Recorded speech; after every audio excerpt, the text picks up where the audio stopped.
Chapter 40. The Unceremony. For a moment, Red considered leaving the tea ceremony in front of all the court. Now that would truly disappoint her mother, but she had no choice. The tea ceremony was shifting around Red. The next course was coming out. The frog butlers were bringing the queen's throne to the red platform.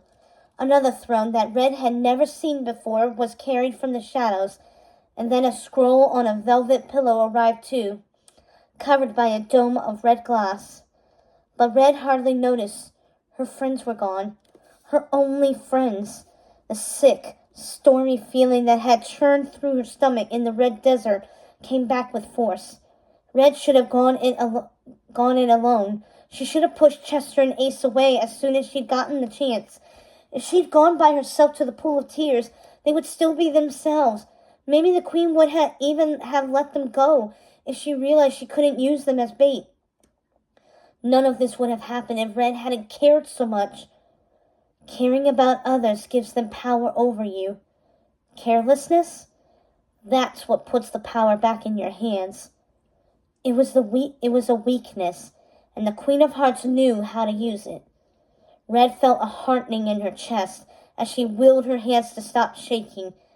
It was no matter. Red wouldn't let her mother take advantage of her weakness anymore.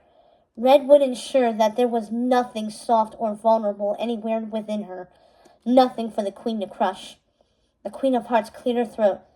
"The time has come," her mother said, "for the royal decree. Red of Hearts." The Queen stood on the platform next to her throne. Beneath the dome of red glass, Red noticed cursive writing on the scroll. "I took the liberty of writing your first laws," the Queen of Hearts said in a low voice. "You may thank me later." Red looked down at her hands, now calm and still. Her mother had the ability to enforce arbitrary rules, to change Ace's and Chester's form. What did she have? Power sounded pretty good right now. Red looked levelly up at her mother, knowing that the Queen expected Red to be the perfect daughter, a replica of herself, tyrannical and cold. But she had no idea what was coming, no clue what Red was capable of.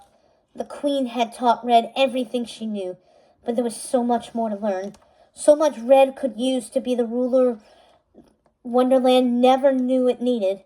Her reign would be one of unfeeling flame. Indifference was a good start. She couldn't have friends.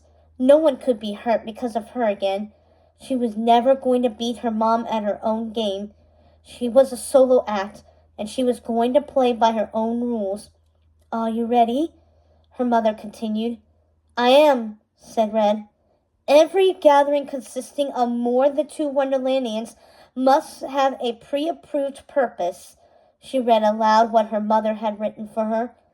But inside, there was a flame, a fire that wouldn't be put out. One day, Red swore, she would light it all up, burn it all down. They would see.